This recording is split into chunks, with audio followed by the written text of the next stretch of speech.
नमस्कार. तुम्ही शिक्षक बनण्याच्या मार्गावर आहात. CTET परीक्षेची तयारी करताय, बरोबर?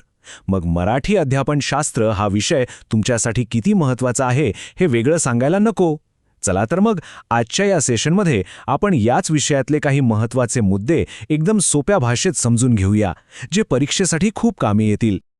ओके, तर सुरुवात करूया एका अगदी बेसिक पण खूप महत्त्वाच्या प्रश्नाने. विचार करा जरा.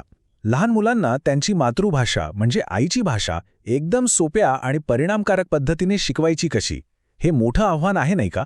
खरं तर याच प्रश्नाचं उत्तर शोधणं म्हणजे आपण थेट अध्यापनशास्त्राच्या मूळ संकल्पनेलाच हात घालतोय. बरं, कोणतीही गोष्ट शिकवण्याआधी ती शिकली कशी जाते हे समजून घेणं महत्त्वाचं आहे नाही का? आणि हे भाषेला तर अगदी तंतोतंत लागू होतं. म्हणूनच आपल्या पहिल्या सेक्शनमध्ये आपण बघूया की भाषा शिकण्याची ही पायाभरणी नक्की होते कशी. आता इथे बघा, दोन खूप महत्त्वाचे शब्द दिसतात, भाषा ग्रहण आणि भाषा शिक्षण. फरक काय आहे यात? सोपा आहे. ग्रहण म्हणजे काय, तर लहान मूल जसं घरात आईबाबांचं बोलणं ऐकून आपोआप बोलायला लागतं, ते झालं भाषाग्रहण. त्याला कोणी नियम किंवा व्याकरण शिकवत नाही, ते नैसर्गिकरित्या घडतं. आणि शिक्षण म्हणजे जेव्हा आपण शाळेत जातो, नियम शिकतो, व्याकरण शिकतो आणि मग एखादी भाषा आत्मसात करतो. एक शिक्षक म्हणून हा छोटासा पण महत्त्वाचा फरक आपल्याला माहीत असायलाच हवा. आणि याच मुद्द्याला धरून येते रचनावाद ही संकल्पना. याचा अर्थ काय? याचा सरळ अर्थ आहे की विद्यार्थी काही कोरी पाटी नसतात. ते स्वतःच्या अनुभवातून ज्ञान तयार करत असतात. म्हणजे बघा, पाऊस हा शब्द शिकवायचा असेल तर फक्त पुस्तकातला धडा वाचून नाही, तर मुलांना त्यांच्या पावसाच्या आठवणींबद्दल, अनुभवांबद्दल विचारा. मग बघा तो शब्द त्यांच्या मनात कसा पक्का बसतो ते. म्हणजे इथे शिक्षकाचं काम फक्त माहिती देणं नाही, तर मुलांना स्वतःहून शिकण्यासाठी मदत करणं आहे. तर हे तर स्पष्ट झालं की मुलं स्वतः ज्ञान तयार करतात. पण भाषेच्या बाबतीत हे ज्ञान म्हणजे नेमकं काय? भाषेवर पकड मिळवण्यासाठी कोणत्या गोष्टी गरजेच्या आहेत? चला तर मग आता वळूया भाषेच्या त्या 4 मुख्य कौशल्यांकडे. ही आहेत भाषेची 4 मुख्य कौशल्य: श्रवण, भाषण, वाचन आणि लेखन. यांना भाषेची चतुसूत्री म्हणतात. हे अगदी गाडीच्या 4 चाकांसारखं आहे. एक जरी चाक कमजोर असलं तर गाडी पुढे जाणार नाही. आणि यांचा क्रम किती नैसर्गिक आहे बघा. लहान मूल आधी फक्त ऐकतं, मग हळूहळू बोलायला लागतो, मग वाचायला शिकतं आणि सगळ्यात शेवटी लिहायला. चला आता एकेका कौशल्याला जरा जवळून बघूया.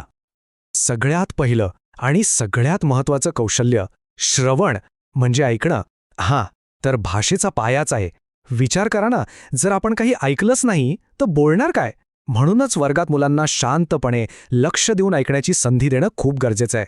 गोष्टी सांगणं, गाणी ऐकवणं, ह्यातून हे कौशल्य मस्तपैकी विकसित होतं. ऐकून झालं की मग येतं भाषण म्हणजे बोलणं. मनातले विचार शब्दांवाटे बाहेर काढणं. जे काही ऐकलंय ते कितपत समजलंय याचीही एक प्रकारे परीक्षाच असते. त्यामुळे मुलांना वर्गात बोलायला लावणं, प्रश्न विचारायला प्रोत्साहन देणं, त्यांची मतं मांडू देणं हे त्यांच्या बोलण्याच्या विकासासाठी खूप महत्त्वाचं ठरतं. आणि मग येतं वाचन. वाचन म्हणजे काय, तर ज्ञानाच्या एका मोठ्या खजिन्याची किल्लीच आहे ही. एकदा का मूल वाचायला शिकलं की ते स्वतःहून कितीतरी नवीन गोष्टी शिकू शकतं. पुस्तकं, गोष्टी, पेपर या सगळ्यांतून त्याच्या विचारांची दुनिया खूप मोठी होते. आणि सगळ्यात शेवटी येतं लेखन. याला सर्वात अवघड कौशल्य का म्हणतात माहितीये? कारण यात बाकीची तिन्ही कौशल्य एकत्र येतात. ऐकणं, बोलणं, वाचणं. या सगळ्यांचा वापर करून आपण आपले विचार कागदावर उतरवतो, त्यांना एक कायमचं रूप देतो. आणि हो, चांगलं लिहिण्यासाठी भरपूर सराव लागतो, हे नक्की. ओके, तर ही 4 कौशल्य कोणती आहेत हे आपल्याला कळलं. पण खरा प्रश्न आहे की ही कौशल्य मुलांमध्ये विकसित कशी करायची? त्यासाठी आपल्याकडे कोणती हत्यारं म्हणजे साधनं असायला हवीत? चला बघूया. एका चांगल्या वर्गाची कल्पना करा. तिथे फक्त पुस्तकं नसतात. तिथे भिंतींवर बोलकी चित्र असतात, गाणी ऐकू येतात, गोष्टींचे छोटे छोटे व्हिडिओ दिसतात, वेगवेगळे चार्ट्स असतात. एवढंच नाही तर खऱ्या वस्तूही असतात. विचार करा, फळांबद्दल शिकवताना जर वर्गात खरी फळं आणली तर मुलांना किती भारी वाटेल. आणि भाषिक खेळ, अंताक्षरी, शब्दकोडी ह्या सगळ्यामुळे शिकणं एक खेळ बनतं, कंटाळवाणा नाही. आणि प्रत्येकाला आपल्या आवडीप्रमाणे शिकायला मिळतं. आता येऊया व्याकरणाकडे. व्याकरण नाव ऐकताच अनेकांना कंटाळा येतो, बरोबर? पण मुद्दा हा आहे की ते तसं शिकवायचंच नाहीये. व्याकरण म्हणजे नियमांचं ओझं नाही, तर भाषेचा योग्य आणि सुंदर वापर करण्याचे गुरुकिल्ले आहे. तो गेला आणि ते गेले यातला फरक नियम म्हणून घोकण्यापेक्षा छोट्या नाटकातून किंवा चित्रांमधून शिकवला तर तो आयुष्यभर लक्षात राहील. ठीक आहे, आपण शिकवलं, वेगवेगळी साधनं वापरली, सगळं झालं, पण मुलांना कितपत समजलंय हे कसं ओळखायचं? आणि इथेच येतो शिकवण्याच्या प्रक्रियेतला एक महत्त्वाचा टप्पा, मूल्यमापन. आणि एक गोष्ट लक्षात ठेवा, याचा उद्देश मुलांना पास नापास करणं नाहीये, तर ते कुठे चुकतायत, कुठे त्यांना मदत हवी आहे हे शोधून काढणं आहे. मूल्यमापनाचे 2 मुख्य प्रकार आहेत. पहिलं म्हणजे आकारिक मूल्यमापन. हे म्हणजे शिकवतानाच सतत लक्ष ठेवणं, प्रश्न विचारणं, चर्चा घडून आणणं. हे अगदी डॉक्टरच्या रेग्युलर चेकअपसारखं आहे.